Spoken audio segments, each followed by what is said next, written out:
I practically glared at the grave, but after a brief second I smiled. He's a sweet guy, and he's a big fan of yours. Who wouldn't be? You cared for everyone, no matter who they were. I gently ran a finger over one of the lilies in the bouquet. It was soft to touch, but my mind was filled with Andrew for some reason. Was this grandfather's plan? Did he hope for me to meet Andrew as a kindred spirit? I wouldn't be surprised. I chuckled softly before standing. I'll be fine, Grandpa. Andrew's a good guy, but who knows? I shrugged before laying outside and turning back to the cemetery gates where Andrew awaited me. Andrew led me into his car and drove me home. I went to my room and remained there until dinner. The remainder of the night passed by, surprisingly uneventful. The boys continued to train with each other, but they were kind enough to stop and make me dinner. I was glad for that.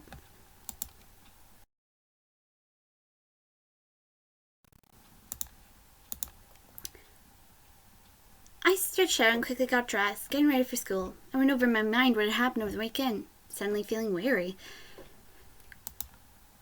I had moved in Friday night, held a house party Saturday, and enjoyed my day Sunday. Yep, sounds right. I scooped up my bag and headed downstairs to the dining room. The room was empty and I felt hungry. I need to eat something. I looked at my phone and saw a text I must have completely forgotten about. Hey, I know you have school today, but do you want to hang out after? I couldn't help but smile. A small smile from growing on my face. Andrew was sweet and seemed like a good guy. I remembered how he gave me his number as he dropped me off at home from my visit to grandfather's grave, making my small smile bigger. I chuckled and texted back. Sure, why not? I made myself some quick toast and coffee, needing a jump start. I felt drained and I didn't want to fall asleep in class.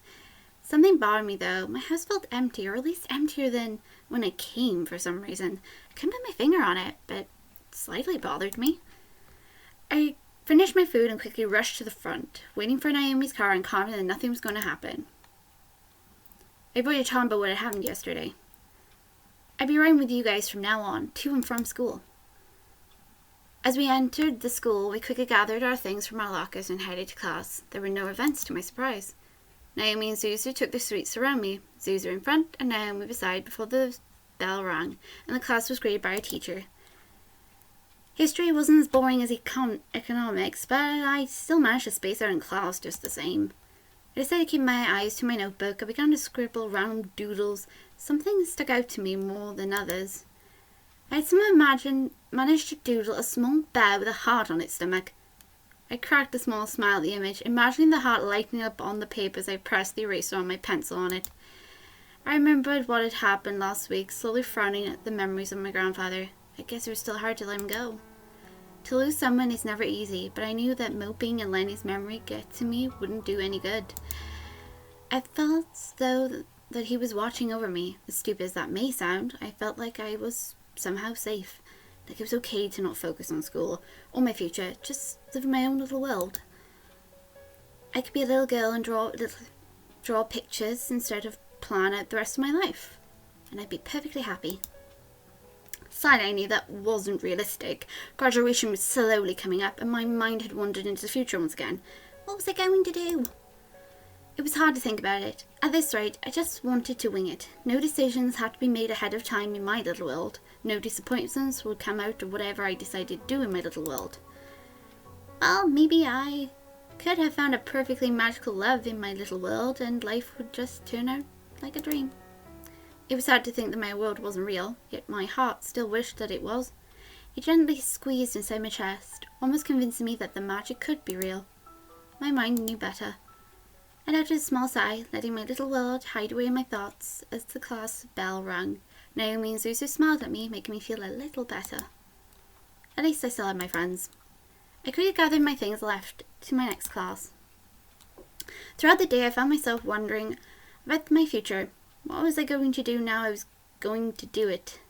How was I going to do it? Everything. Then Andrew came to mind. He and I were in the same position. We both were in line to take the CEO position, but neither of us wanted it. It was adorable to think about it. A strange Romeo and Juliet. Hey, are you listening? Oh, sorry, did you two say something? I broke out of my thoughts, finding myself in the hall with my things, ready to head home. Abawa? Dude, you've been spacing out all day. Are you okay? I'm fine, don't worry about me. uh...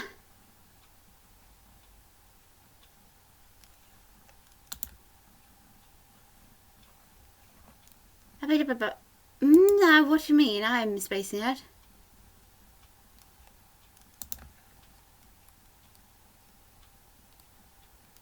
Yeah, I'm fine.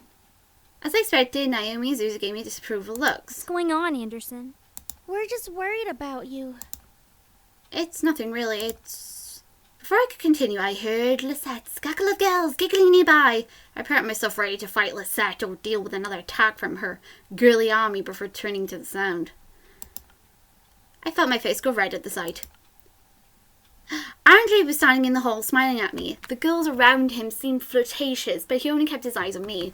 It wasn't like he was holding flowers, but his older looks made him the cutie of the school hall.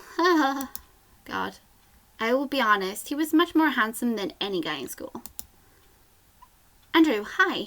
Hey, I was waiting outside for you, but I needed to use the restroom.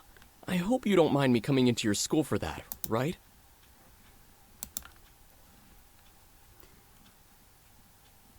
Not at all. Andrew smiled at me before gesturing to my friends, who both practically had their jaws hitting the floor.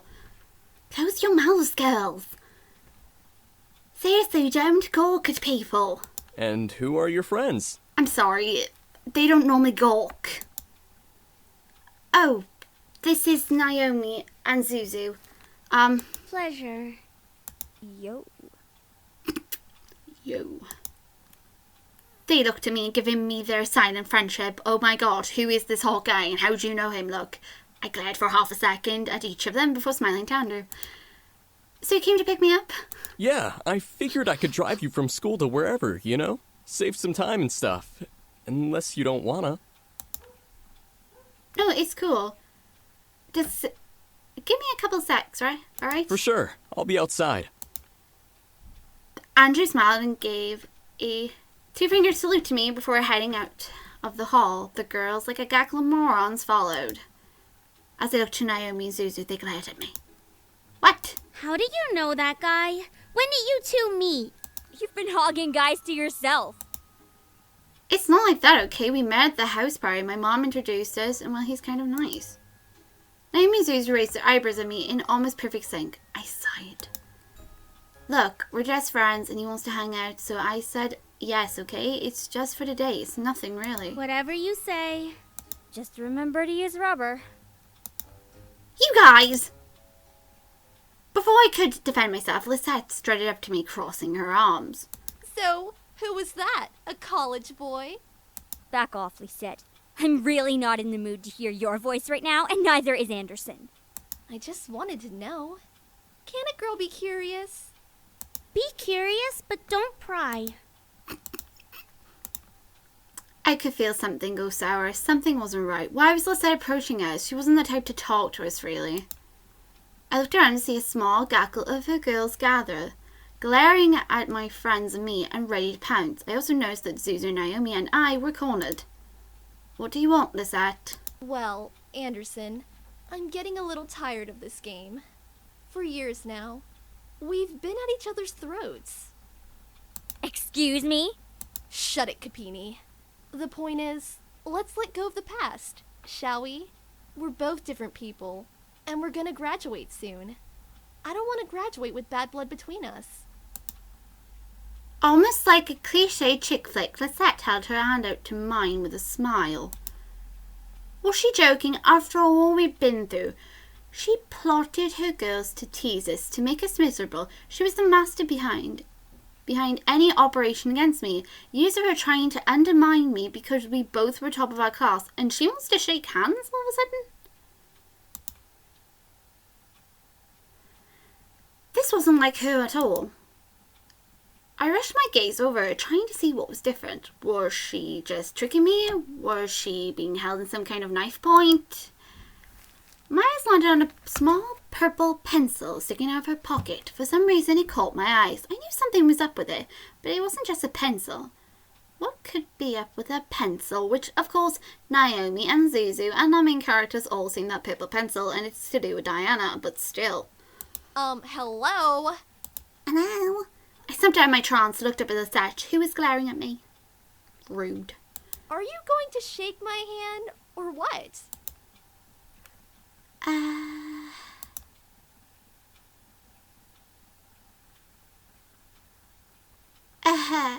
I don't know. I want to see what happened if I smack her. Should I really be her friend after all this? Or could we just leave bareness? You know what?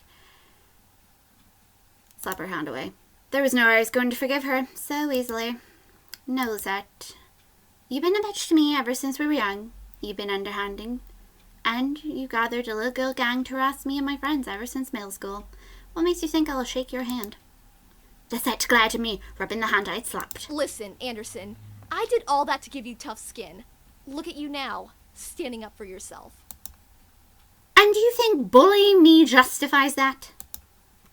My yelling caused Lisette, her gaggle of girls and my friends to slip away from me.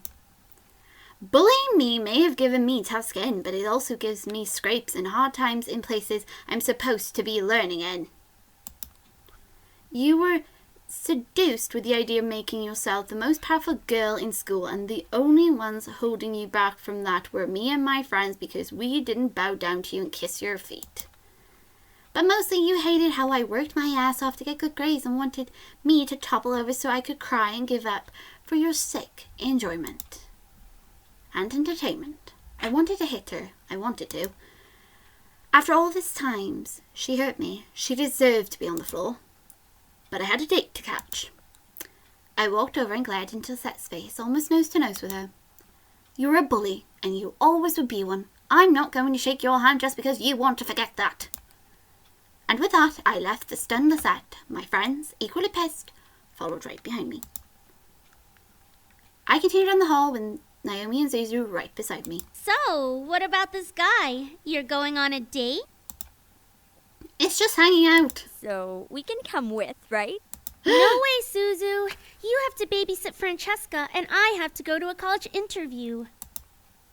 I turned and smiled at my friends. Trust me, I'll be fine. It's just hanging out. I'll text you both when I get home. Like a pair of adorable parents, Naomi and Suzu nodded before heading out, leaving me to head after Andrew.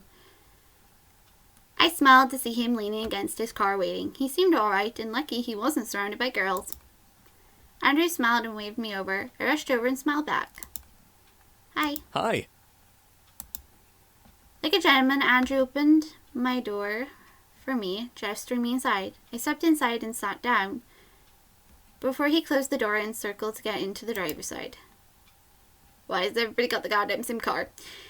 We pulled out of the parking lot and began to drive. To where? I didn't know, but I trusted Andrew to stay local since it was just hanging out. Look, I know this seems weird, me picking you up and stuff, but I promise you'll love where we're going. And where are we going exactly? It's a cafe. The Pink Lady Cafe. The best cinnamon rolls around, and their coffee is to die for. Hopefully not literally. I've actually been there. Really? Oh, crap. I thought it would be a surprise.